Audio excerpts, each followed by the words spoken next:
the Boston Marathon bombings. At least 3 people have died, including a child. And we now know that at least 144 more people were injured in yesterday's explosions.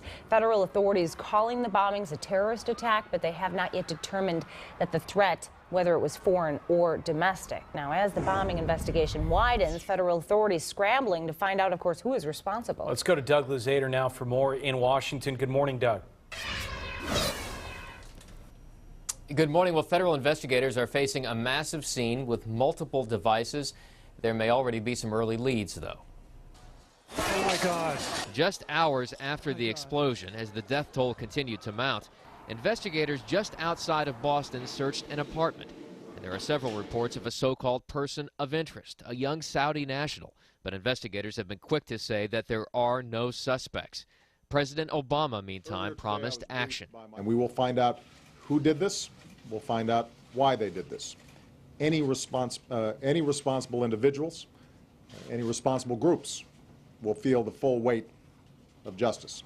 The president did not refer to it as an act of terror, though, an omission that the White House would later have to clarify. The administration is being briefed by the FBI, which has taken the lead on the bombing investigation.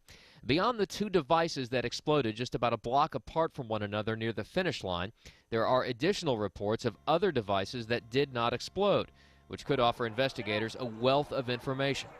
But as security was tightened even here in Washington, one overriding question: are international actors responsible for the attacks? To me, I think we have to be looking toward either al-Qaeda or an offshoot of al-Qaeda or a self-starter here in the United States, a homegrown terrorist.